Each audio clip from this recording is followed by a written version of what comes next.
ঐতিহাসিক সন্ধিক্ষণের সাক্ষী হলো বাংলাদেশ। ছাত্র জনতার গণ অভ্যুত্থানে সারা দেশে বাঁধ ভাঙা উল্লাস, নতুন দিনের স্বপ্ন।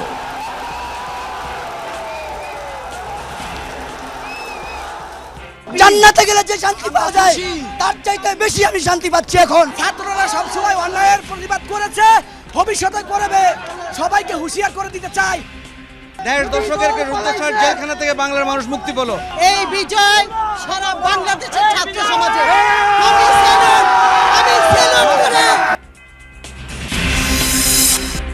সংসদ বিলুপ্ত হবে, অন্তর্বর্তী সরকার গঠন করে দ্রুত নির্বাচনের ব্যবস্থা করা হবে। জাতির উদ্দেশ্যে ভাষণে রাষ্ট্রপতি। জরুরি ভিত্তিতে একটি অন্তর্বর্তীকালীন সরকার গঠনের সিদ্ধান্ত নেওয়া হয়। সকল দল ও অংশীজনদের সাথে আলোচনা করে গঠিত অন্তর্বর্তীকালীন সরকার যত দ্রুত সম্ভব নির্বাচনের ব্যবস্থা করবে। গোটা আন্দোলন ঘিরে সংঘটিত সকল হত্যাকাণ্ডের বিচার হবে, আশ্বস্ত করলেন সেনাপ্রধান। ধ্বংসাত্মক কার্যক্রম পরিহার করে দেশ গঠনে ভূমিকা রাখার আহ্বান। ইন্টারিম গভর্নমেন্টের মাধ্যমে এদেশের সমস্ত কার্যকলাপ চলবে। আমাদের কিছু সময় দেন, ইনশাআল্লাহ আমরা সবাই মিলে সমস্ত সমস্যার সমাধান করতে সক্ষম হব। আপনারা আর এই সংঘাতের পথে যাবেন না। দেশে সাম্প্রদায়িক সম্প্রীতি বজায় রাখার আহ্বান বৈষম্য বিরোধী ছাত্র আন্দোলনের। আজ জাতির কাছে তুলে ধরা হবে সরকার গঠনের রূপরেখা। সকলের প্রতিনিধিত্ব নিশ্চিত করে তাদের সাথে আলোচনার মাধ্যমে আমরা একটা অন্তর্বর্তীকালীন জাতীয় সরকারের রূপরেখা এবং নাম, সেই সরকারে কারা কারা থাকবে সেই নামগুলো ঘোষণা করব। রাষ্ট্রপতির সাথে তিন বাহিনীর প্রধান ও রাজনৈতিক দলের নেতাদের বৈঠক, সহিংসতা পরিহারের আহ্বান। মুক্তি দেওয়া হবে সেই সমস্ত নেতা কর্মী, ছাত্র নেতা যাদেরকে অন্যায়ভাবে গত 1 জুলাই থেকে বন্দী করে রাখা হয়েছে। বিভিন্নভাবে আমাদের অর্থনীতি এখন পঙ্গু হয়ে গেছে। আমি জানি পুলিশ বাহিনীর কেউ বাড়াবাড়ি করেছে, কিন্তু আমি এরকম ফুটেজও দেখেছি যে পুলিশ বাহিনীর আহত একজন ছাত্রকে কাঁধে করে নিয়ে যাচ্ছে। ফুল দেন, মিষ্টি বিতরণ করেন, কিন্তু রাষ্ট্রীয় কোনো সম্পদের 1 ইঞ্চি ক্ষতি কেউ করবেন না। পদত্যাগ করে দেশ ছেড়েছেন শেখ হাসিনা। সামরিক হেলিকপ্টারে ভারতে গিয়েছেন। গণভবন, প্রধানমন্ত্রীর কার্যালয়ে ঢুকে পড়ে সাধারণ জনতা।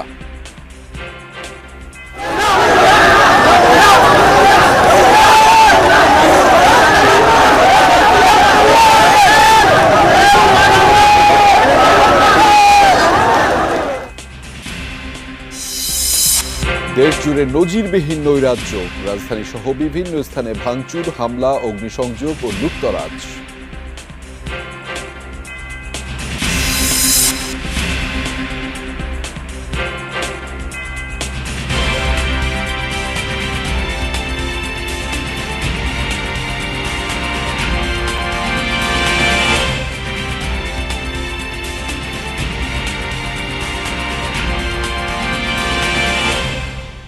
দর্শক, আমন্ত্রণ যমুনা নিউজে আপনাদের সাথে আছি আমি আহমেদ রেজা।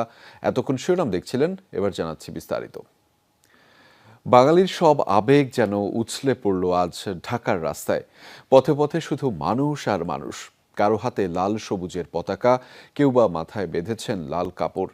রক্তক্ষয়ী আন্দোলনে জয়ের উচ্ছ্বাস তাদের চোখে মুখে, যেন পরাধীনতার শিকল ভাঙার আনন্দ আয়োজন। ন্যায়ভিত্তিক, বৈষম্যহীন, দায়িত্বশীল নাগরিকের একটি বাংলাদেশই কামনা সবার। সহকর্মী আখলাকুস সাফা জানাচ্ছেন বিস্তারিত। নিজ দেশে বুক ভরে শ্বাস নেয়ার উল্লাস। এই প্রজন্মের ৭১ দেখা হয়নি। সোমবার দেখল ইতিহাসের সবচেয়ে বড় গণমিছিল। মিছিলের অগ্রভাগটা দেখার পর আর শেষ দেখা যায়নি, কারণ জনতার এই মিছিল শেষই হচ্ছিল না কয়েক ঘন্টায়। বাঁধভাঙা উচ্ছ্বাসে ফেটে পড়া এই মানুষগুলোর কেউ ছাত্র, কেউ শিক্ষক, অভিভাবক, কেউ দিনমজুর, ডাক্তার কিংবা প্রকৌশলী বা অন্য পেশার, সবার চোখে মুখে যেন একই বার্তা, জয় হয়েছে জনতার। জান্নাতে গেলে যে শান্তি পাওয়া যায় তার চাইতে বেশি আমি শান্তি পাচ্ছি এখন। আমরা কালকেও মিছিলে গিয়েছিলাম, আজকে পাবো ভাবি নাই, আমরা অনেক খুশি। অভিভাবকরা ভাবেননি ছোট্ট সন্তানরা এইভাবে অবসান ঘটাবে দম বন্ধ অবস্থায়। এই যেন আরেক স্বাধীনতা অর্জন। এই বিজয় সারা বাংলাদেশের ছাত্র সমাজে 1.5 দশকের রুদ্ধশ্বাস জেলখানা থেকে বাংলার মানুষ মুক্তি পেল। আজকের এই 5 আগস্ট এটা শুধু বাংলাদেশের জন্য নয়, সারা পৃথিবীর মানবতার মুক্তির জন্য একটা সনদ হয়ে থাকবে। ছাত্রদের আন্দোলন আগেও বৃথা যায়নি। এই আন্দোলন যারা করলেন দেখলেন, তাদের কাছে এই বিজয় নজিরবিহীন। আসলে কালকেও বুঝতে পারিনি যে এত তাড়াতাড়ি পেয়ে যাব। আমার মেয়েরা কালকে মিছিলে গিয়েছিল, আমিও ছিলাম সাথে। তো আলহামদুলিল্লাহ। আসলে ছাত্রদের কথা এরপর যারা দেশ চালাবেন তারা যেন মনে রাখেন, আন্দোলনে গুলি করতে হয় না।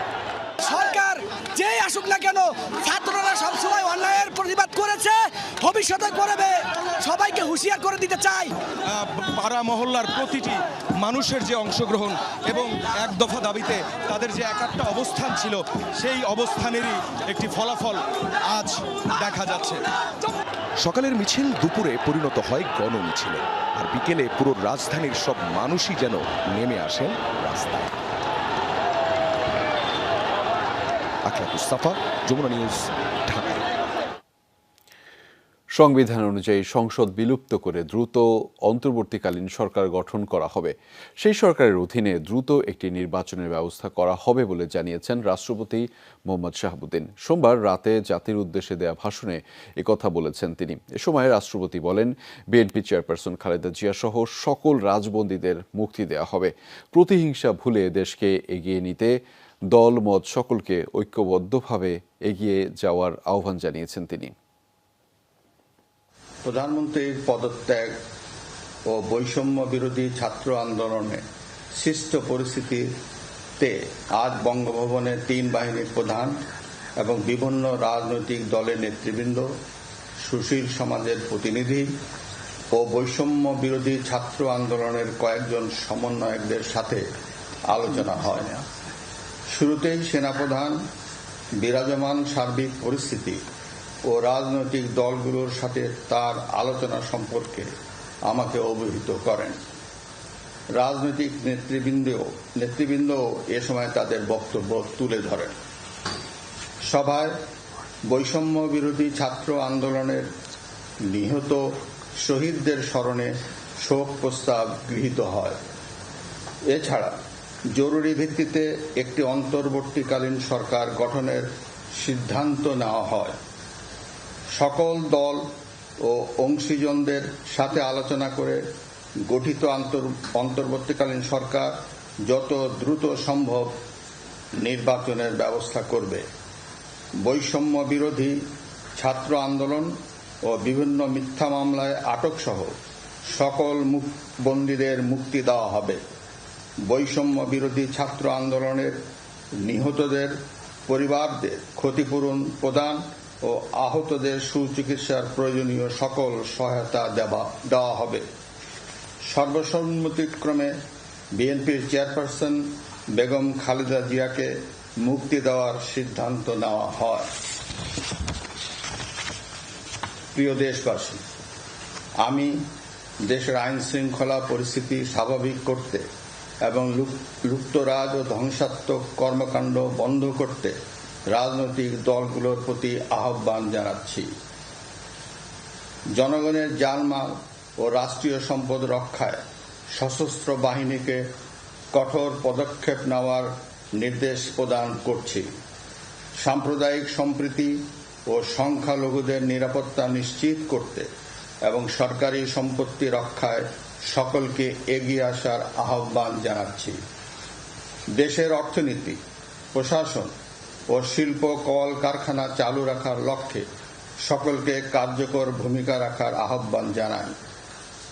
ছাত্র নেতৃবৃন্দ ও শিক্ষকদের সাথে আলোচনা সাপেক্ষে অতি শীঘ্রই শিক্ষা প্রতিষ্ঠানগুলি খুলে দেওয়া হবে।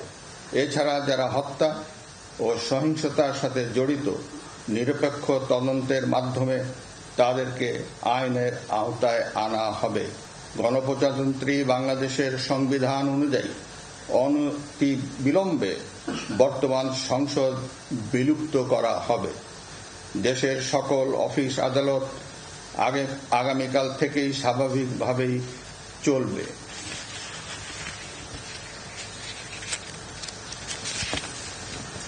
প্রিয় দেশবাসী, আসুন আমরা দেশকে বাঁচাতে একযোগে কাজ করি। পারস্পরিক হিংসা বিদ্বেষ ভুলে ও প্রতিহিংসার ঊর্ধ্বে উঠে দেশকে এগিয়ে নিতে নিজ নিজ অবস্থান থেকে ভূমিকা রাখার জন্য আমি বিনয়ের সাথে আপনাদের প্রতি অনুরোধ করছি। একটি সুন্দর ও সোনালী ভবিষ্যতের প্রত্যাশায় আমরা এগিয়ে যাব ইনশাআল্লাহ। মহান আল্লাহ আমাদের সহায় হন। খোদা হাফেজ। বাংলাদেশ চিরজীবী হোক। সংসদ ভেঙে কম সময়ের মধ্যে নির্বাচন, খালেদা জিয়ার মুক্তি এবং সহিংসতা পরিহার। অন্তর্বর্তীকালীন সরকার নিয়ে রাষ্ট্রপতি মোহাম্মদ শাহাবুদ্দিন 3 বাহিনীর প্রধানসহ বিভিন্ন রাজনৈতিক দলের নেতাদের সাথে এসব আলোচনা করেছেন বৈঠকে, যাতে অংশ নেন বৈষম্য বিরোধী আন্দোলনের সমন্বয়করাও। সহকর্মী রাশেদ নিজাম জানাচ্ছেন বিস্তারিত। অশান্ত রাজপথ, অস্থির রাজনীতি। দেশের ভবিষ্যৎ নিয়ে গোটা জাতির চোখ বিকেল থেকে বঙ্গভবনে। সন্ধ্যা 7টার পর থেকে রাষ্ট্রপতি মোহাম্মদ শাহাবুদ্দিন চুপ্পুর সঙ্গে বৈঠক শুরু হয় রাজনৈতিক নেতাদের। ছিলেন সেনাবাহিনী প্রধান জেনারেল ওয়াকারুজ্জামান, নৌবাহিনী প্রধান অ্যাডমিরাল এম নাজমুল হাসান, বিমান বাহিনীর প্রধান air chief marshal Hasan Mahmud Khan. Quota বিরোধী আন্দোলনের নিহতদের স্মরণে শোক প্রস্তাব দিয়ে শুরু হওয়া আলোচনায় সিদ্ধান্ত হয় কম সময়ের মধ্যে একটি অন্তর্বর্তীকালীন সরকার গঠনের। পার্লামেন্ট ভেঙে দিয়ে অতি দ্রুত একটি ইন্টারিম গভর্নমেন্ট, অন্তর্বর্তীকালীন সরকার গঠন করা হবে নির্দলীয় সরকারদেরকে নিয়ে। আজকে সিদ্ধান্ত হয়েছে যে দেশনেত্রী বেগম খালেদা জিয়াকে অবিলম্বে কোনো কালক্ষেপ না করে তাকে মুক্তি দেওয়া হবে। সেই সঙ্গে মুক্তি দেওয়া হবে সেই সমস্ত নেতা কর্মী, ছাত্র নেতা যাদেরকে অন্যায়ভাবে গত 1 জুলাই থেকে বন্দি করে রাখা হয়েছে, তাদের সকলকে মুক্তি দেওয়া হবে। যত তাড়াতাড়ি সম্ভব এই শূন্যস্থান পূরণ করবার জন্যে একটি অন্তর্বর্তী সরকার গঠন করতে হবে এবং সেটা সবার সাথে আলোচনা করে গঠন করা হবে। বিভিন্নভাবে আমাদের অর্থনীতি এখন পঙ্গু হয়ে গেছে। আমাদের এখন মানুষের কাছে যদি আমরা ধার করতে যাই, সেটাও ধার অনেকে দিবে না। আমাদের রেটিং, যে রিস্ক অ্যানালাইসিসে আমাদের রেটিং এখন অনেক খারাপ। স্বৈরাচারী সরকারের বিদায়ের মধ্য দিয়ে যেন একটা সত্যি সত্যি মুক্তিযুদ্ধের সাম্য, মানবিক মর্যাদা, সামাজিক ন্যায় বিচার প্রতিষ্ঠার যে অঙ্গীকার ছিল, সেই পথে বাংলাদেশ যেন হাঁটতে পারে, তার জন্য আমরা প্রয়োজনীয় গোটা রাষ্ট্র সরকারের একটা জবাবদিহিতামূলক একটা গণতান্ত্রিক ব্যবস্থা আমরা কায়েম করতে চাই। বৈঠকে অংশ নেওয়া সবার বক্তব্যই উঠে আসে হামলা ও নাশকতা বন্ধ করে একটি স্থিতিশীল পরিস্থিতি তৈরির। আমাদের ইয়াং জেনারেশন জাতিকে যে নতুন করে পথ দেখালো এবং জুলুমের হাত থেকে আমাদেরকে বের করে নিয়ে আসলো, তাদের সাথে অবশ্যই বসতে হবে, তাদের কথা শুনতে হবে, গুরুত্বের সাথে এটাকে নিতে হবে। কোনোভাবেই যেন আর কোনো প্রাণহানি না হয়, কোনো প্রতিহিংসা চরিতার্থ যেন না করা হয়, বরং সকলে মিলেমিশে আমরা জনগণের জানমালের নিরাপত্তা বিধান করার ব্যবস্থা উদ্যোগ গ্রহণ করব। আমি জানি পুলিশ বাহিনীর কেউ বাড়াবাড়ি করেছে, কিন্তু আমি এরকম ফুটেজও দেখেছি যে পুলিশ বাহিনীর আহত একজন ছাত্রকে কাঁধে করে নিয়ে যাচ্ছে, শিশুর মতো করে নিয়ে যাচ্ছে। সাম্প্রদায়িক সম্প্রীতি রক্ষা সহ আন্দোলনে নেতৃত্ব দেওয়া বাকি সমন্বয়কদের সঙ্গে আলোচনার পরে করণীয় ঠিক করা হবে বলেও জানান নেতারা। এই মুহূর্ত থেকে আপনারা যার যার জায়গায় রাস্তায় থাকেন, ফুল নিয়ে কথা বলেন, ফুল দেন, মিষ্টি বিতরণ করেন, কিন্তু রাষ্ট্রীয় কোনো সম্পদের 1 ইঞ্চি ক্ষতি কেউ করবেন না। এই রাষ্ট্রকে আজকে সংস্কার করে একটা গণতান্ত্রিক রাজনৈতিক বন্দোবস্তের ভিত্তিতে পরিচালনা করার জন্য আমরা বাংলাদেশের মানুষের আকাঙ্ক্ষা, ছাত্র সমাজের আকাঙ্ক্ষা, সেই আকাঙ্ক্ষাকে ধারণ করে আগামী দিনে তা পরিচালনার জন্য আমরা অঙ্গীকার করছি। বিশ্ববিদ্যালয় আজকে সমস্ত শিক্ষা প্রতিষ্ঠান বন্ধ রয়েছে, অনতিবিলম্বে এই শিক্ষা প্রতিষ্ঠান খুলে দিতে হবে। রাজনৈতিক অচলাবস্থা নিরসনে রাষ্ট্রপতির সাথে আজ বঙ্গভবনে বৈঠক করেছেন বিভিন্ন রাজনৈতিক দলের নেতৃবৃন্দ। সবাই নিজেদের মতো করে মতামত দিয়েছেন। তবে বেশিরভাগ জায়গায় একমত যারা হয়েছেন যে দেশকে উন্নত করতে সবাই সংঘাত এবং হানাহানি পরিহার করতে। রাশেদ নিজাম, যমুনা নিউজ, ঢাকা। বিভিন্ন রাজনৈতিক দলের সমন্বয়ে গঠিত অন্তর্বর্তীকালীন সরকার এখন থেকে দেশ পরিচালনা করবে। দেশের সামগ্রিক পরিস্থিতি বিবেচনায় এই সিদ্ধান্ত নেওয়ার কথা জানিয়েছেন সেনাপ্রধান জেনারেল ওয়াকারুজ্জামান। বলেছেন, খুব শিগগিরই রাষ্ট্রপতির সঙ্গে আলোচনা করে নতুন সরকার গঠন করা হবে।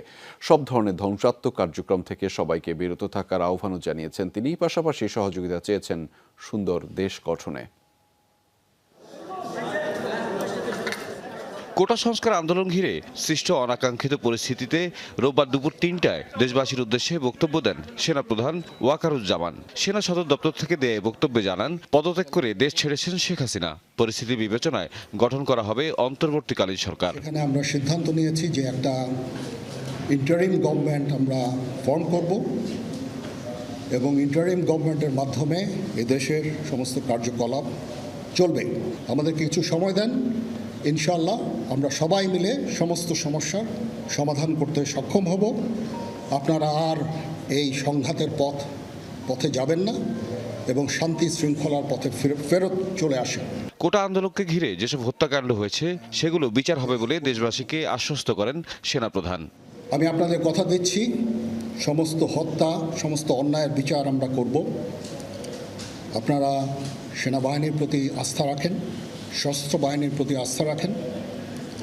আমি সমস্ত দায়িত্ব নিচ্ছি, আপনাদের জানমাল, এবং আপনাদেরকে আমি কথা দিচ্ছি যে আপনারা আশাহত হবেন না। ইনশাল্লাহ আপনাদের যত দাবি আছে সেই দাবিগুলো আমরা পূরণ করব এবং দেশে একটা শান্তি শৃঙ্খলা ফিরিয়ে নিয়ে আসব। জানান, বিভিন্ন রাজনৈতিক দলের সঙ্গে আলোচনার ভিত্তিতে দেশের বৃহত্তর স্বার্থে এই সিদ্ধান্ত নেওয়া হয়েছে। সমস্ত দলের প্রধান দলের নেতারা এখানে উপস্থিত ছিলেন। আমি ওনাদের ইনভাইট করেছিলাম এখানে। ওনারা ভেরি নাইস অফ দেম যে ওনারা এসেছেন অ্যান্ড আমরা একটা সুন্দর আলোচনা করেছি।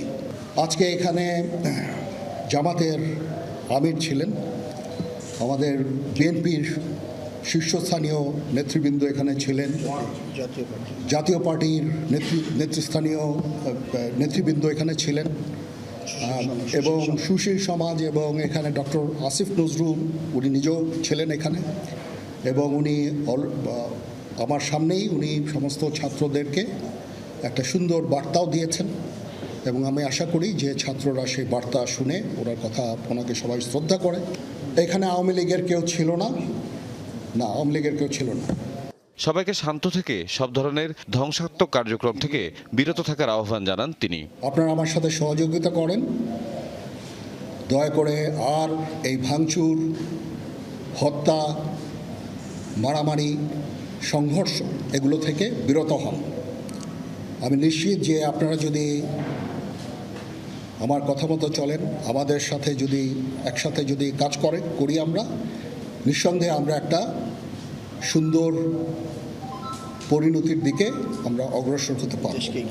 বলেন, সংঘাত সহিংসতা করে নয়, সবাই মিলে দেশকে এগিয়ে নিতে হবে।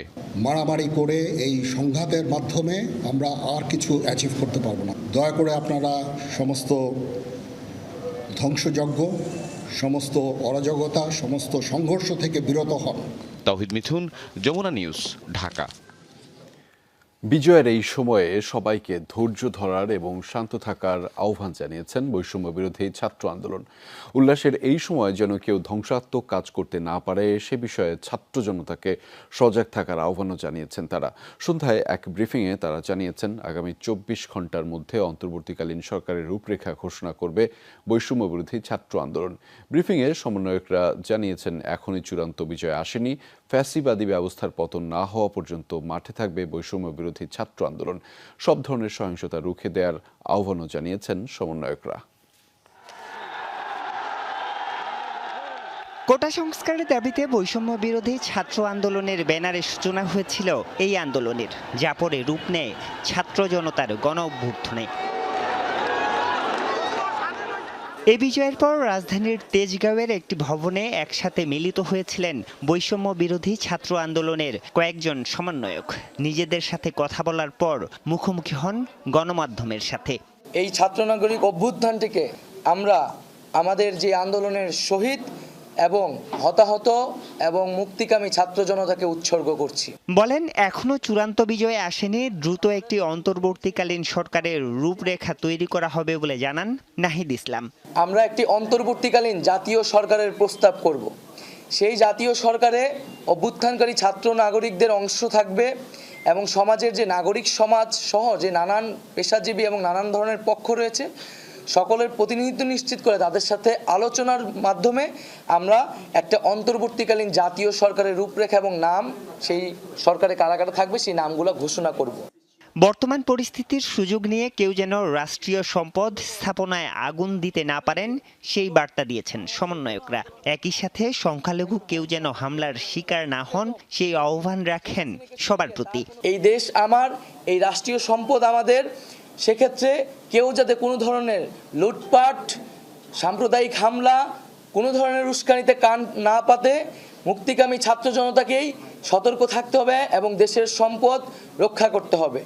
আন্দোলন করতে গিয়ে যারা আটক হয়েছেন তারা সহ গেল 16 বছরে যত রাজনৈতিক নেতাকর্মীকে কারারন্তীন করা হয়েছে তাদের মুক্তি দাবি করেছেন সমন্বয়করা। এই যে তারা একটি গণহত্যার সাথে জড়িত এবং এর আগেও পিলখানা হত্যাকাণ্ড থেকে শুরু করে বিভিন্ন গণহত্যা, গুম, খুন, মানবাধিকার লঙ্ঘন, ভোটাধিকার লঙ্ঘনের সাথে তারা জড়িত। এর অবশ্যই বিচারের ব্যবস্থা করতে হবে। ফ্যাসিবাদী ব্যবস্থা থাকলে আবারও দেশে শেখ হাসিনার জন্ম নিতে পারে, আবারও যে কোনো সরকার ফ্যাসিবাদী কিংবা স্বৈরাচারী রূপ ধারণ করতে পারে। দেশ ছেড়ে পালিয়ে গেলেও সব হত্যা, গুম, খুনের বিচারের দাবিও জানান সমন্বয়করা। তারা বলেন বিশ্ববিদ্যালয়ের হলগুলো আর কোনো রাজনৈতিক ছাত্র সংগঠনের নিয়ন্ত্রণে থাকবে না, তা নিশ্চিত করবে বৈষম্য বিরোধী ছাত্র আন্দোলন। হলে গিয়ে প্রবেশ করবে এবং বিশ্ববিদ্যালয়ে নিজেদের অবস্থান রাখবেন। আরিফুর রহমান সবুজ, যমুনা নিউজ, ঢাকা। বৈষম্য বিরোধী ছাত্র আন্দোলনের এক দফা দাবির মুখে শেষ পর্যন্ত প্রধানমন্ত্রীর পদ থেকে পদত্যাগ করেছেন শেখ হাসিনা, গিয়েছেন ভারতে। এর আগে ছোট বোন শেখ রেহানাও দেশ ছেড়েছেন। বৈষম্য বিরোধী ছাত্র আন্দোলন সরকার পদত্যাগের এক দফা দাবিতে রূপ নেয়ার একদিন পরই পতন হলো আওয়ামী লীগ নেতৃত্বাধীন সরকারের। প্রধানমন্ত্রী হিসেবে পদত্যাগ করলেন শেখ হাসিনা। এরপর বেলা 2:30টার দিকে একটি সামরিক হেলিকপ্টার তাকে নিয়ে যাত্রা করে। এর আগেই দেশ ছাড়েন ছোট বোন শেখ রেহানাও। হেলিকপ্টারটি ভারতের উদ্দেশ্যে ছেড়ে যায় বলে জানা গেছে। মাননীয় প্রধানমন্ত্রী পদত্যাগ করেছেন এবং এখন একটা ইন্টারিম গভর্নমেন্ট ফর্ম করে আমরা আমাদের কার্যক্রম পরিচালনা করব। বিতর্কিত ও ভোটারবিহীন নির্বাচনের মাধ্যমে গত 7 জানুয়ারি টানা চতুর্থবারের মতো প্রধানমন্ত্রী হিসেবে শপথ নিয়েছিলেন শেখ হাসিনা, কিন্তু গণ আন্দোলনের মুখে শেষ পর্যন্ত পদত্যাগ করে দেশ ছাড়তে হলো তাকে। আলমগীর স্বপন, যমুনা নিউজ, ঢাকা। দুপুরের পরপরই গণভবনের নিরাপত্তা ভেঙে ভেতরে প্রবেশ করে বিক্ষুব্ধ জনতা। মূল গেট ছাড়াও আশপাশের দেয়াল ভেঙে ও টপকে চলে যায় নারী পুরুষ সবাই। হাজার মানুষের ভিড়ে নিরাপত্তা তো দূরে থাক, প্রধানমন্ত্রীর বাসভবনেই চেনা দায় হয়েছিল। এ সময় গণভবনের মালামাল লুট করে নিয়ে যায় বিক্ষুব্ধ জনতা। কেউ অসৎ উদ্দেশ্যে, কেউ বা আবার ক্ষোভ ছাড়েন মালামাল নিয়ে। সহকর্মী রাসেল আহমেদ জানাচ্ছেন বিস্তারিত। ছাত্র জনতার মিছিলের শুরু দেখা গেলেও শেষ খুঁজে পাওয়া যায়নি। এত বড় জমায়েত এর আগে দেশের ইতিহাসে বিরল। মিছিলটি তেজগাঁও আগারগাঁও হয়ে প্রধানমন্ত্রীর বাসভবন গণভবনের দিকে যায়। বেলা 3টার দিকে বাঁধ ভেঙে যায় জনসমুদ্রের। গণভবনের মূল গেটের নিরাপত্তা ভেঙে ভেতরে প্রবেশ করে বিক্ষুব্ধ জনতা। ভেঙে ফেলা হয় সীমানা প্রাচীর, কেউ কেউ দেয়াল টপকে কাঁটাতার পেরিয়েও ভেতরে প্রবেশ করে। এ সময় নৈতিকতা ভুলে গণভবনের মালামাল লুটপাট করে নিয়ে যান অনেকেই। চেয়ার, টেবিল, খাট, সোফা, বিছানা, শাড়ি, এমনকি এসি যে যেভাবে পারেন তাই নিয়ে যান। রাষ্ট্রের সর্বোচ্চ ব্যক্তির বাসভবন দূরে থাক, লুটপাটের এমন চিত্র কোথাও দেখা যায়নি এর আগে। আমরা সামনে অগ্রসর হই, তখন আমরা সেলিউট জানাই এবং সেলিউট জানার পরে পরবর্তীতেই দেখি যে আমরা গণভবনে সবাই ঢুকে গেছে। শেখ হাসিনার শাড়িরা, শেখ হাসিনার শাড়ি ভাই, শেখ হাসিনার শাড়ি গণভবন থেকে ভাই, গণভবন থেকে। বিক্ষুব্ধ জনতা এ সময় বেশ কয়েকটি গাড়ি ভাঙচুর করে। আগুন দেয়া হয় গাড়িসহ গণভবনের বেশ কিছু স্থাপনায়। গণভবনে বিক্ষুব্ধ জনতার ভিড় তখন আশপাশের এলাকা ছাড়িয়ে যায়। উল্লাস করে বিজয়ের স্লোগান দিতে থাকেন আন্দোলনকারীরা। রাসেল আহমেদ, যমুনা নিউজ, ঢাকা। সোমবার বিকেলে গণভবনের অভ্যন্তরে আন্দোলনকারী ও উৎসুক জনতার অনেকেই ঢুকে পড়লেও রাতে এর চতুর্দিকে ঘিরে নিরাপত্তা বেষ্টনী চোখে পড়েছে। এর নিরাপত্তার দায়িত্বে নিয়েছে সেনাবাহিনী। রাতের চিত্র তুলে ধরেছেন সহকর্মী বনিয়ামিন। সোমবার দুপুরের পর থেকে আন্দোলনকারী সহ উৎসুক জনতার বেশ একটা অংশ গণভবনের মধ্যে ঢুকে পড়েন এবং সে সময় গণভবনের মালামাল সহ বেশ কিছু জিনিসপত্র সবাই যার যার হাতে করে নিয়ে বের হতে দেখা যায়। তবে রাত থেকে গণভবনের নিরাপত্তা নিয়ে নেয় সেনাবাহিনী, যেটা আমরা আমাদের পেছনেই গণভবন। এখন পর্যন্ত গণভবন নিরাপদেই আছে বলা যায় এবং গণভবনের চারপাশ বেশ অন্ধকার। সেনাবাহিনী আছেন পাহারায় এবং তারা নিরাপত্তা দিয়ে যাচ্ছেন বলে আমরা দেখতে পেয়েছি, জানতে পেরেছি। এবং আমরা এই রাতের বেলা বিভিন্ন রাজধানীর সড়কগুলোতে যেটা দেখেছি যে এই গণভবনের মালামালই অনেকে যে যার মতো করে বিভিন্নভাবে নিয়ে যাচ্ছেন, কেউ গাড়ি দিয়ে, কেউ রিক্সা দিয়ে, কেউ ভ্যান দিয়ে, নানানভাবে যে যার মতো করে নিয়ে যাচ্ছেন। তবে গণভবন এখন যেটা পরিস্থিতি বিরাজ করছে, পুরা এলাকাটা আসলে চারপাশটা থমথমে অবস্থায়। বনিয়ামিন, যমুনা নিউজ, ঢাকা। দুপুরে হাজার হাজার মানুষ নিয়ন্ত্রণ নেয় সংসদ ভবন এবং প্রধানমন্ত্রীর কার্যালয়ের। আন্দোলনকারীদের সাথে এ সময় যোগ দেয় সর্বস্তরের মানুষ। সংসদের বিভিন্ন স্থান ভেঙে প্রবেশ করে তারা। স্বল্প সময়ের মধ্যে নেয় নিয়ন্ত্রণ। Computer, laptop, television, chair, table, গুরুত্বপূর্ণ ডকুমেন্টস নিয়ে যায় সাধারণ মানুষ। প্রধানমন্ত্রীর কার্যালয়েও ঢুকে পড়ে তারা। তাদের চাওয়া, দুর্নীতি বন্ধ করে এখন মনোযোগ দিতে হবে দেশ সংস্কারে। মাহফুজ মিটুর ক্যামেরায় বিস্তারিত জানাচ্ছেন রিমন রহমান। দুপুর 1:30টার পর থেকেই সংসদ ভবন এলাকায় প্রবেশ করতে থাকে মানুষ। প্রবেশ করে লোহার উঁচু প্রাচীর টপকে। মূল ফটক দিয়েও হাজার হাজার মানুষ প্রবেশ করে। গন্তব্য ছিল সংসদ ভবন। সংসদ সদস্যরা যেখানে বসে আইন পাশ করেন সেই ভবনের ছাদে ওঠে মানুষ। জাতীয় পতাকা উড়িয়ে উচ্ছ্বাস জানান অনেকে। স্বাধীন বাংলাদেশ চাই, আমরা যাতে স্বাধীনভাবে কথা বলতে পারি। আমাদের পূর্ণাঙ্গ স্বাধীনতা অর্জন করেছি। এক পর্যায়ে সংসদের মূল ভবনে প্রবেশ করে অনেকে। ভেতরে ঢুকে তারা সকল জায়গার নিয়ন্ত্রণ নেয়। আসবাবপত্র, কম্পিউটার, গুরুত্বপূর্ণ ডকুমেন্ট নিয়ে রাখা হয় এক জায়গায়। সুন্দর একটা ব্যবস্থাপনার মাধ্যমে দেশ পরিচালিত হোক, এটাই চাই। আগামী প্রজন্ম এই দেশটাকে সুন্দরভাবে বিনির্মাণ করতে পারে। সংসদ ভবনের মধ্যে একতলা, দুইতলা, তিনতলা, চারতলা, পাঁচতলা সহ প্রত্যেকটা তলায় কিন্তু মানুষ প্রবেশ করেছে এবং যে যার মতো পারছে এখানে নিয়ন্ত্রণ নিচ্ছে। বিভিন্ন যন্ত্রপাতি, বিভিন্নভাবে দামি জিনিসপত্র, কম্পিউটার, ল্যাপটপ সহ যত জিনিস আছে সেই জিনিসগুলো তছনছ করা হয়েছে।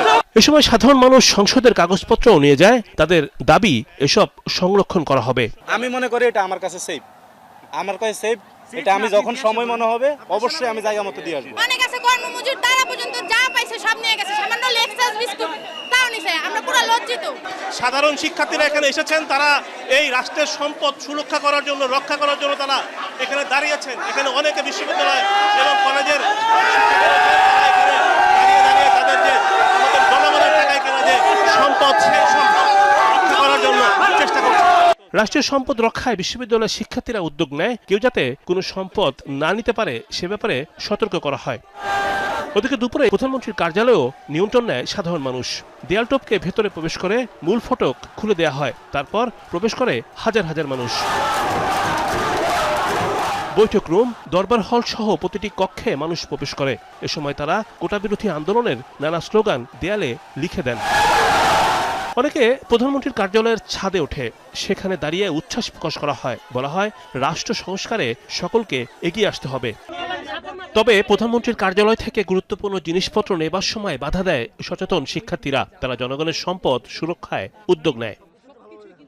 গণভবনের পাশের লেকে নেমে গোসল করে হাজার হাজার মানুষ। রিমন রহমান, যমুনা নিউজ, ঢাকা। ভারতের গাজিয়াবাদে হিন্দন বিমান ঘাঁটিতে শেখ হাসিনার সাথে সাক্ষাৎ করেছেন দেশটির জাতীয় নিরাপত্তা উপদেষ্টা অজিত দোভাল। দেশটির একাধিক গণমাধ্যম নিশ্চিত করেছে এমন তথ্য। এদিকে লোকসভার বিরোধী দলীয় নেতা রাহুল গান্ধী বাংলাদেশের বর্তমান পরিস্থিতি নিয়ে পররাষ্ট্রমন্ত্রী এস জয়শঙ্করের সাথে বৈঠক করেছেন। এর আগে স্থানীয় সময় 5:36 শেখ হাসিনাকে বহনকারী বিমানটি গাজিয়াবাদের হিন্দন বিমান ঘাঁটিতে অবতরণ করে। সেখান থেকে নয়াদিল্লি যাওয়ার কথা রয়েছে শেখ হাসিনার। ভারতীয় বিভিন্ন গণমাধ্যম বলছে গাজিয়াবাদ কিংবা দিল্লিতে কয়েকদিন অবস্থানের পর ফিনল্যান্ডের উদ্দেশ্যে রওনা দেবেন তিনি।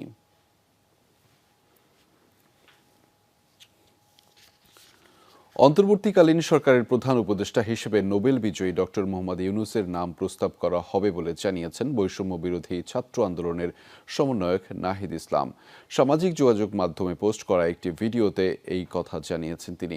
এ সময় নাহিদ বলেন, ছাত্র জনতার সফল অভ্যুত্থানের পর ফ্যাসিস্ট ও তার দোসররা দেশ জুড়ে নৈরাজ্য করছে।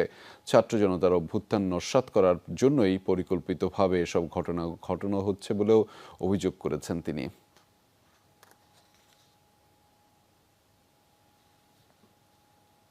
আমরা সিদ্ধান্ত নিয়েছি যে সর্বজন গ্রহণযোগ্য আন্তর্জাতিক খ্যাতিসম্পন্ন নোবেল পুরস্কার বিজয়ী ডক্টর মোহাম্মদ ইউনূসকে প্রধান উপদেষ্টা করে অন্তর্বর্তীকালীন সরকার গঠন করা হবে এবং ডক্টর মোহাম্মদ ইউনূসের সাথেও আমাদের কথা হয়েছে।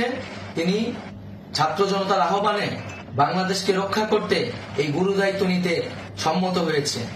আমরা সকালের মধ্যেই আমরা এই সরকার গঠনের প্রক্রিয়া দেখতে চাই। শেখ হাসিনা পদত্যাগ করে দেশ ছেড়ে পালিয়ে যাওয়ার পর আন্দোলনকারী লাখো ছাত্র জনতার আক্রোশের শিকার হয়েছে রাজধানীর বেশ কয়েকটি থানা। ঘণ্টার পর ঘণ্টা অবরোধের পর হামলা, ভাঙচুর এবং আগুন দিয়ে জ্বালিয়ে দেওয়া হয়েছে থানা ভবনগুলো। জনরোষে পড়ার করুণ মুহূর্তেও আটকে পড়া পুলিশ সদস্যদের উদ্ধারে এগিয়ে আসেনি পুলিশ সদর দপ্তর বা অন্য কোনো আইনশৃঙ্খলা বাহিনী। তার আগে আটকে পড়া পুলিশের এলোপাথারি গুলিতে আহত হয়েছেন শতাধিক মানুষ। সোমবার দুপুরে সাধারণ ছাত্র জনতাকে শান্ত থাকার আহ্বান জানিয়ে সেনা সদস্যরা কনভয় নিয়ে যাত্রাবাড়ি ছেড়ে যান। এরপর বিক্ষুব্ধ জনতা চারদিক থেকে এগিয়ে আসে চৌরাস্তার হানিফ ফ্লাইওভারের নিচে। তখন থেকেই মোড়ের যাত্রাবাড়ি থানা ভবন ঘিরে ফেলার চেষ্টা শুরু হয় বিক্ষুব্ধ ছাত্র জনতার। একটা দেশের পুলিশের প্রতি সাধারণ মানুষের কত ধরনের থাকলে এরকম ভাবে থানা জ্বালায় দেয়। আপনি দেখেন এইদিকে থানার অবস্থা কি, মানে আত্মরক্ষার জন্য ওরা গুলি করো, কিন্তু তোরা এইভাবে এইমাত্র এখান থেকে একটা মানুষ মারছে, ওরা সাপ থেকে শুট করে। পাল্টা প্রতিরোধের চেষ্টা করে পুলিশ। কিছুক্ষণ পরপর মুহুর্মুহু গুলি, টিয়ার গ্যাস, সাউন্ড গ্রেনেড ছুড়ে ছত্রভঙ্গ করে দেওয়া হয় জনতাকে। এ সময় গুলিবিদ্ধ হয়ে আহত হন অর্ধশতাধিক মানুষ। উত্তেজিত জনতা, তারা কিন্তু তাদের উত্তেজনা একদমই কমছে না। তারা বিক্ষুব্ধ, তারা পুলিশের উপরে খুবই সংক্ষুব্ধ। এর মাঝেই সেনাবাহিনীর সদস্যরা আবারও ফিরে এসেছিলেন। তখন ব্যাপক গোলাগুলির মাঝেও অনেক সেনা সদস্য তারা অবস্থান নিয়েছিলেন, মানুষকে শান্ত হওয়ার আহ্বান জানিয়েছিলেন। শান্ত হওয়ার মাঝেই তারা যখন আবার চলে যায়, আবারও সেই ব্যাপক গোলাগুলিতে অংশ নেয় পুলিশ সদস্যরা। বেলা ৩টার দিকে পুলিশের একটি কনভয় এসে ছত্রভঙ্গ করে দেওয়ার চেষ্টা করে জনতাকে। তারপরও থানা ভবন ও ব্যারাকে আটকা পড়েন অনেক সদস্য। টানা ২ ঘন্টা এলোপাতাড়ি গুলি ছুড়েও ব্যর্থ হন তারা। একসময় থানা কম্পাউন্ডের দেয়াল ও গেট ভেঙে ঢুকে পড়েন বিক্ষুব্ধরা। ভাঙচুরের পর দেওয়া হয় আগুন। ভেতরে টিকতে না পেরে বেরিয়ে আসা পুলিশ সদস্যরা আক্রোশে পড়েন বিক্ষুব্ধ জনতার। লুট করা অস্ত্র নিয়ে উল্লাস করতে দেখা যায় অনেককে। বিকেল ৫টার দিকে বাড্ডা, খিলক্ষেত, ভাটারা থানাও চতুর্দিক থেকে আন্দোলনকারীরা ঘিরে রাখে। থানায় আটকে পড়েন পুলিশ সদস্যরা। আন্দোলনকারীরাও বিভিন্ন ধরনের স্লোগান দিয়ে ইটপাটকেল ছুড়ছেন। পরে আগুন দেওয়া হয় থানায়, লুট করে নেওয়া হয় অনেক অস্ত্র। আব্দুল্লাহ তুহিন, যমুনা নিউজ, ঢাকা। দেশের বিভিন্ন স্থানে সরকারি বেসরকারি স্থাপনা, প্রশাসনিক ভবন, থানা ও সরকার দলীয় নেতাকর্মীদের বাড়িতে হামলার ঘটনা ঘটেছে। কয়েক জায়গায় লুটপাটের পাশাপাশি অগ্নিসংযোগও করা হয়েছে। শেরপুর ও সাতক্ষীরায় কারাগারে হামলা চালিয়ে ছিনিয়ে নেওয়া হয় প্রায় ১২০০ বন্দীকে। সরকার প্রধানের পদত্যাগের খবরের পরপরই বিভিন্ন স্থানে হামলা ভাঙচুর চালায় বিক্ষুব্ধ জনতা। আগুন দেয়া হয় সরকারি বেসরকারি স্থাপনা, থানা ও বাড়িঘরে। বিকেলে চট্টগ্রাম কোতোয়ালি থানায় ভাঙচুর, অগ্নিসংযোগ করা হয়। আগুন দেয়া হয় থানায় থাকা সাজোয়া যান ও পুলিশের গাড়িতে। সিএমপি বামপাড়া পুলিশ লাইনেও চালানো হয় হামলা। এছাড়া সংসদ সদস্য, আওয়ামী লীগ নেতা, নগরপিতা ও শিক্ষামন্ত্রীর বাড়িতেও হামলা চালায় দুর্বৃত্তরা। কুমিল্লায় সংসদ সদস্য আখম বাহাউদ্দিন ও এলজিইডি মন্ত্রী তাজুল ইসলামের বাড়িতে তাণ্ডব চালায় বিক্ষুব্ধরা। ভাঙচুরের পাশাপাশি আগুন দেওয়া হয় গাড়িতে। এছাড়া 14 গ্রাম ও দেবিদ্বার থানায় অগ্নিসংযোগ করে হামলাকারীরা। সিলেটে হামলা চলে নগরপিতার বাসায়, ভাঙচুরের পর আগুন দেওয়া হয় সেখানে। এছাড়া প্রবাসী কল্যাণ প্রতিমন্ত্রীর বাড়িতেও ভাঙচুর করে দুর্বৃত্তরা। ব্রাহ্মণবাড়িয়ায় সদর থানায় ভাঙচুর অগ্নিসংযোগ করা হয়েছে। কসবায় আইনমন্ত্রী আনিসুল হকের বাড়িতেও চলে দুর্বৃত্তদের তাণ্ডব। জেলা পরিষদ ভবনেও চালানো হয় হামলা। আখাউড়ায় আওয়ামী লীগের নেতাকর্মী, উপজেলা ভবন ও রেলওয়ে জংশনে ভাঙচুর করে বিক্ষুব্ধ জনতা। রাজবাড়ীতে সংসদ সদস্য, স্থানীয় আওয়ামী লীগ নেতা ও সরকারি বিভিন্ন প্রশাসনিক ভবনে হামলা চালায় দুর্বৃত্তরা। ভাঙচুর, লুটপাটের পাশাপাশি অগ্নিসংযোগ করা হয়। লালমনিরহাটেও বিক্ষুব্ধ জনতা হামলা চালিয়েছে সরকার দলীয় নেতাকর্মীদের বাড়িতে। অগ্নিসংযোগ করা হয়েছে কয়েক জায়গায়। ঝিনাইদহে সদর উপজেলা আওয়ামী লীগের সাধারণ সম্পাদক শহীদুল ইসলাম হিরণের বাড়িতে দুর্বৃত্তরা অগ্নিসংযোগ করে। অবরুদ্ধ হিরণ দগ্ধ হয়ে প্রাণ হারান। এ সময় তার গাড়ি চালককেও কুপিয়ে হত্যা করে দুর্বৃত্তরা। শেরপুরে জেলা কারাগারে হামলা চালিয়ে 527 আসামিকে বের করে নিয়েছে দুর্বৃত্তরা। এ সময় কারাগারেও অগ্নিসংযোগ করে তারা। এছাড়া সদর থানাতেও হামলা চালানো হয়েছে। একই অবস্থা সাতক্ষীরায় জেলা কারাগারে হামলা ও ভাঙচুর চালিয়ে বের করে নেওয়া হয় 588 বন্দীকে। এ সময় কারাগারের প্রধান ফটক ও দেয়াল ভেঙে ফেলে দুর্বৃত্তরা। জয়পুরহাটে সদর থানা ঘেরাও করে হামলা চালিয়েছে বিক্ষুব্ধ জনতা। থানার ভেতরে ঢুকে লুটপাট চালায় তারা। নারায়ণগঞ্জে পুলিশ লাইনে হামলা চালিয়েছে দুর্বৃত্তরা। এ সময় লুট করে নেওয়া হয় ভেতরে থাকা রেশনের চাল, ডাল সহ কয়েকটি মোটরসাইকেল। এছাড়া সংসদ সদস্য সেলিম ওসমান ও শামীম ওসমানের বাড়িতেও ভাঙচুর চালানো হয়। রূপগঞ্জে সাবেক পাট ও বস্ত্রমন্ত্রী গোলাম দস্তগীর গাজী এমপির বাসভবনেও হামলা চালিয়েছে বিক্ষুব্ধ জনতা। ভাঙচুরের পাশাপাশি সেখানে লুটপাট চালায় তারা।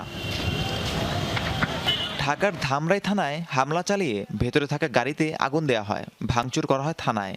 এছাড়া আশুলিয়া থানাতেও হামলা ও অগ্নিসংযোগ করেছে দুর্বৃত্তরা। নড়াইলে সংসদ সদস্য মাশরাফি বিন মর্তুজার বাড়িতে ভাঙচুর ও লুটপাট চালানো হয়েছে। এ সময় আওয়ামী লীগের বেশ কয়েকজন নেতাকর্মীর বাড়িতেও অগ্নিসংযোগ করা হয়। মেহেরপুরে সংসদ সদস্য ও জনপ্রশাসন মন্ত্রীর বাড়িতে ভাঙচুর করা হয়েছে। এছাড়া জেলা জজ কোর্টের পাবলিক প্রসিকিউটরের বাড়িসহ বেশ কিছু স্থাপনায় ভাঙচুর করেছে দুর্বৃত্তরা। নাটোরের সংসদ সদস্য শফিকুল ইসলাম শিমুল, তথ্য ও যোগাযোগ প্রতিমন্ত্রী জুনাদ আহমেদ পলকের বাড়িতে অগ্নিসংযোগ করেছে বিক্ষুব্ধ জনতা। বরগুনায় সংসদ সদস্য সুলতানা নাদিরা ও সাবেক সংসদ সদস্য ধীরেন্দ্র দেবনাথ শম্ভুর বাসভবনে হামলা চালানো হয়েছে। মাদারীপুরের সংসদ সদস্য শাহজাহান খান, কেন্দ্রীয় আওয়ামী লীগের যুগ্ম সাধারণ সম্পাদক আফম বাহাউদ্দিন নাসিমের বাসভবন এবং তাদের মালিকানাধীন কয়েকটি স্থাপনায় আগুন দিয়েছে বিক্ষুব্ধরা। ঝালকাঠিতে বীরনিবাসে হামলা ও ভাঙচুর চালানো হয়েছে। দুর্বৃত্তরা বীরনিবাসে প্রবেশ করে ভাঙচুর করে আসবাবপত্র। কুষ্টিয়ায় মডেল থানায় হামলা চালিয়ে অস্ত্র ও মোটরসাইকেল লুট করেছে দুর্বৃত্তরা। এরপর অগ্নিসংযোগ করা হয়। এছাড়া 2 সংসদ সদস্য আওয়ামী লীগের যুগ্ম সাধারণ সম্পাদক মাহবুবুল আলম হানিফ ও কামরুল আরেফিনের বাসভবন এবং কার্যালয়ে ভাঙচুর অগ্নিসংযোগ করেছে বিক্ষুব্ধ জনতা। চুয়াডাঙ্গায় সরকার দলীয় নেতাকর্মীদের ঘরবাড়িতে হামলা চালানো হয়েছে। লুট করা হয়েছে ব্যবসা প্রতিষ্ঠানেও। ফেনীতে সংসদ সদস্য নিজাম হাজারীর বাগানবাড়ি এবং পুরাতন বাসায় ভাঙচুর করেছে বিক্ষুব্ধ জনতা। এ সময় লুটপাট এবং অগ্নিসংযোগ করে তারা। এছাড়া আওয়ামী লীগের নেতাকর্মীদের বাড়িতেও হামলা চালানো হয়। পঞ্চগড়ে আহমদীয় সম্প্রদায়ের উপর হামলা চালিয়ে বাড়িঘরে অগ্নিসংযোগ করেছে দুর্বৃত্তরা। এ সময় ধারালো অস্ত্র দিয়ে কুপিয়ে জখম করা হয় অন্তত 25 জনকে। পরে পুলিশ ও সেনাবাহিনী তাদের উদ্ধার করে হাসপাতালে ভর্তি করে। এছাড়া লক্ষ্মীপুর, বান্দরবন, বরগুনা, টাঙ্গাইল সহ বিভিন্ন স্থানে হামলা অগ্নিসংযোগের ঘটনা ঘটেছে। রাহিম সারোয়ার, যমুনা নিউজ। থানা ঘিরে দিনভর উত্তপ্ত ছিল বাড্ডার পরিস্থিতি। রাতে তা হয়ে ওঠে আরও জটিল। হামলার বিপরীতে আন্দোলনকারীদের ছত্রভঙ্গ করতে গুলি ছোড়ে পুলিশ। পরে শেষ রাতের দিকে পুলিশের একটি দল সাজোয়া যান নিয়ে থানায় আটকে পড়া সদস্যদের উদ্ধার করে নিয়ে যায়।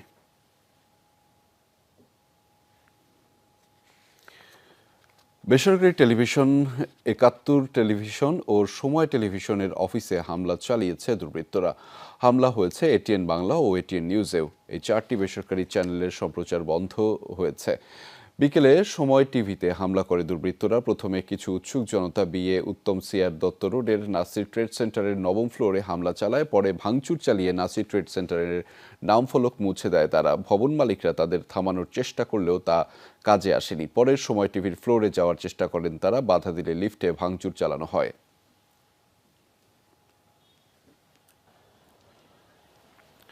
এদিকে ৭১ টেলিভিশনের বারিধারা অফিসেও হামলা চালিয়েছে দুর্বৃত্তরা। এ সময় তারা অফিসটিতে ভাঙচুর চালায় ও আগুন ধরিয়ে দেয়। হামলায় তারা বেশ কয়েকটি টেলিভিশন লুট করে নিয়ে যায়। এছাড়াও বিভিন্ন ধরনের গুরুত্বপূর্ণ পণ্য সামগ্রী নিয়ে যায়। অফিস ভাঙচুর শেষে নিচের পার্কিংয়ে থাকা কয়েকটি গাড়ি ভাঙচুর করে ও আগুন ধরিয়ে দেয় তারা। থানা ঘিরে দিনভর উত্তপ্ত ছিল বাড্ডার পরিস্থিতি। রাতে তা হয়ে ওঠে আরও জটিল। হামলার বিপরীতে আন্দোলনকারীদের ছত্রভঙ্গ করতে গুলি ছোড়ে পুলিশ। পরে শেষ রাতের দিকে পুলিশের একটি দল সাজোয়া যান নিয়ে থানায় আটকে পড়া সদস্যদের উদ্ধার করে নিয়ে যায়। বিস্তারিত জানাচ্ছেন তানভীর মৌসুম। দর্শক, আমরা এখন রয়েছি বাড্ডা থানার ভেতরে এবং আজকে আসলে রাত থেকেই আসলে বাড্ডা থানা অনেক আলোচনা এবং অনেক আশঙ্কা এবং যদি বলি যে অনেক ধরনের আতঙ্ক ঘিরেছিল এই বাড্ডা থানাকে ঘিরে। এবং এখানে যারা এখানকার স্থানীয় যারা রয়েছেন, যারা বাড্ডা থানার এই রাস্তাটা এবং এখানে বাড্ডা থানার আশেপাশে যারা থাকেন, তারা বলেছেন যে এখানে কিন্তু আসলে প্রচুর পরিমাণে গোলাগুলি হয়েছে।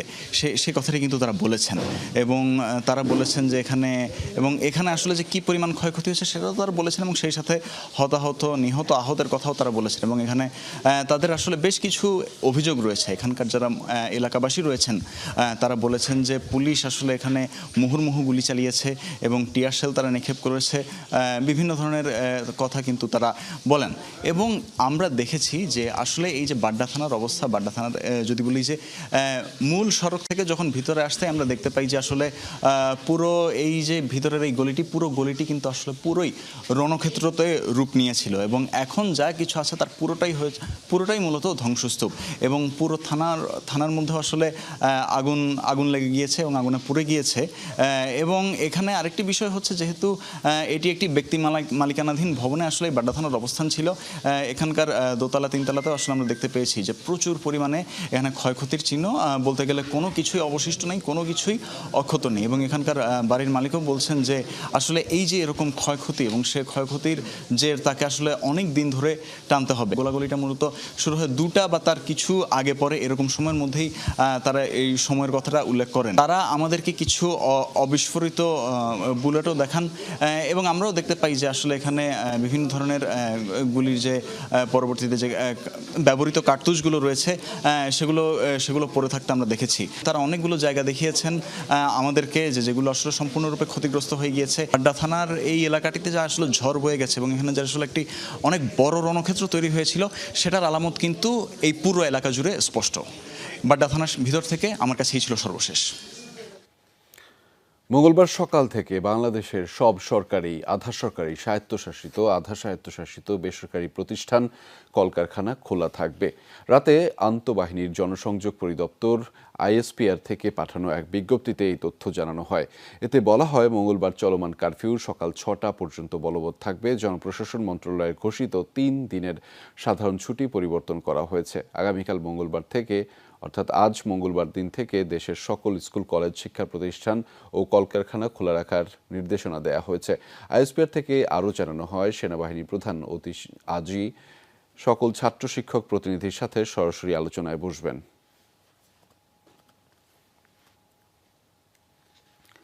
শেখ হাসিনার পদত্যাগ এবং দেশ ছাড়ার ঘটনা গুরুত্বের সাথে সম্প্রচার করেছে বিশ্ব গণমাধ্যম। বিবিসি, সিএনএন, আল জাজিরা সহ প্রতিটি সংবাদভিত্তিক চ্যানেলের বুলেটিনের বড় অংশ জুড়েই ছিল বাংলাদেশের রাজনৈতিক পট পরিবর্তনের খবর। আওয়ামী লীগ সরকার শাসনামলের দুর্নীতি, হত্যা, গুমসহ বিরোধী দলের ওপর নিপীড়নের বিভিন্ন ঘটনাও তুলে ধরে এসব গণমাধ্যম। পদত্যাগের পর পালিয়েছেন শেখ হাসিনা, এমন শিরোনাম করেছে ব্রিটিশ গণমাধ্যম বিবিসি। আন্তর্জাতিক সংবাদ মাধ্যমে বিস্তারিত তুলে ধরা হয় বাংলাদেশের রাজনৈতিক পট পরিবর্তনের ঘটনা। হাসিনার পতনে রাজপথে মানুষের উল্লাসের খবর তুলে ধরে বিবিসি, পাশাপাশি চলে সরাসরি সম্প্রচারও। শেখ হাসিনার ক্ষমতা ছাড়া এবং অন্তর্বর্তী সরকারের দায়িত্ব নেওয়ার সংবাদ গুরুত্বের সাথে তুলে ধরে আন্তর্জাতিক গণমাধ্যম আল জাজিরা। পাশাপাশি গেল কয়েকদিন ধরে আওয়ামী লীগ এবং এর অঙ্গ সংগঠনের হামলায় ছাত্র ও বেসামরিকদের নিহত হওয়া নিয়েও একাধিক স্টোরি প্রচার করা হয়। সরাসরি সম্প্রচারের পাশাপাশি চলে বিশ্লেষণও। সিএনএ, নিউ ইয়র্ক টাইমস সহ বিশ্বের গ্রহণযোগ্য সব গণমাধ্যমই গুরুত্বের সাথে প্রচার করে বাংলাদেশের রাজনৈতিক পট পরিবর্তনের ঘটনা। একই চিত্র ভারতীয় গণমাধ্যমের ক্ষেত্রেও। শেখ হাসিনার ক্ষমতা ছাড়ার ঘটনা নিয়ে নিরীক্ষাধর্মী বিভিন্ন সংবাদও প্রচার করা হয়। মীর মুশফিকা হাসান, যমুনা নিউজ। দর্শক, এই ছিল যমুনা নিউজে এতক্ষণ আমাদের সাথে থাকার জন্য আপনাদের সবাইকে ধন্যবাদ।